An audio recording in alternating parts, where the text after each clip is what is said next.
Welcome to பூஹாவல். நான் தான் உங்களோட பூஹா பேசுகிறேன். இன்றைக்கி நம்ம எங்கே வந்துட்டு இருக்கோம்னு பார்த்தீங்கன்னா சிவராத்திரிக்காக கோயிலுக்கு தான் வந்திருக்கோம். நம்ம இப்போ வந்துருக்கிறது பார்த்தீங்கன்னா நாகேஸ்வரர் கோயில் கும்பகோணத்தில்.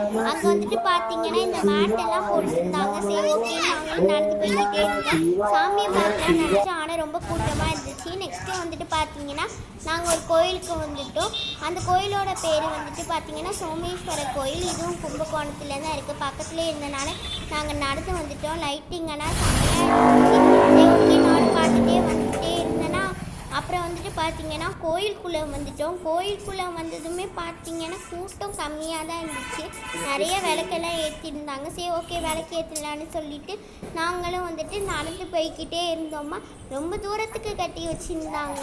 அப்புறம் வந்துட்டு பார்த்தீங்கன்னா நான் அடைப்பிடிச்சு கேட்டேன்னு சொல்லிட்டு இனியும் விளக்கேற்றுக்கு வந்துட்டு ஒத்திக்கிட்டாங்க. சரி ஓகே நாங்களும் விளக்கெல்லாம் ஏற்றிட்டு சாமிக்கு எல்லாமே பால் ஊற்றிட்டு இருந்தாங்க. சரி ஓகே நானும் பாலெல்லாம் ஊற்றிட்டு வெளில வந்து பார்த்தா அம்பிகை சிவனோட இது சன்னதி இருந்துச்சு. சரி ஓகே நம்ம அங்கே போகலான்னு சொல்லிட்டு கும்பிடலான்னு சொல்லிட்டு நாங்கள் நடந்து போயிட்டோம்.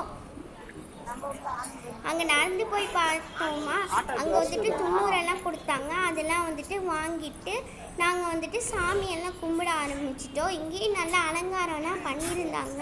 இனிமேல் பண்ணுவாங்கன்னு நினைக்கிறேன் இன்னும் கொஞ்சம். நெக்ஸ்ட்டு அம்பிகையெல்லாம் வணங்கிட்டு இந்த மாதிரி நந்தி தேவரை சுற்றி வந்தால் நல்லது, நம்மளோட பாசிட்டிவ் எல்லாமே வந்துட்டு இதாகும், நமக்கு பாசிட்டிவ் அதிகமாகும், நெகட்டிவ் இதாகும்னு சொல்லவும் சரி ஓகே நானும் வந்துட்டு பார்த்தீங்கன்னா நந்தி தேவரை வந்துட்டு 3 வாட்டி சுற்றிட்டோம்.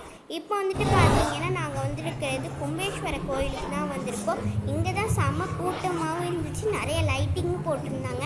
அங்கே நம்மளோட கும்பகோணம் இதெல்லாம் போட்டிருந்தாங்க. அது ரொம்ப அழகாக இருந்துச்சு. நெக்ஸ்ட்டு வந்துட்டு பார்த்தீங்கன்னா ரொம்ப அதிகமாக லைட்டிங்கும் நிறைய கூட்டமும் இருந்ததுனால நாங்கள் ரொம்ப தூரம் நடந்து போய்கிட்டே இருந்தோமா. நெக்ஸ்ட்டு வந்துட்டு பார்த்தீங்கன்னா கடை வந்துட்டு நானும் எல்லா கடையும் பார்த்துட்டே இருந்தேன்னா நிறைய இது ஜாமான் அதெல்லாம் இருந்துச்சு. அப்புறம் வந்துட்டு பார்த்தீங்கன்னா இந்த மாதிரி நான் வந்துட்டு பரதநாட்டியம் ஆரம் அதெல்லாம் ஒட்டியானம் அதெல்லாம் போட்டுட்டு போனனால எல்லோரும் என்ன பாப்பா நீ டான்ஸ் ஆட போறீங்கன்னு கேட்டாங்க. நான் வேற அவங்களுக்கெல்லாம் ஆன்சர் சொல்லி எனக்கும் வாயெல்லாம் வலிக்க ஆரம்பிச்சிட்டு நெக்ஸ்ட்டு நம்ம வந்துட்டு என்ன சத்தமேன்னு பார்த்தோன்னா பரதநாட்டியம்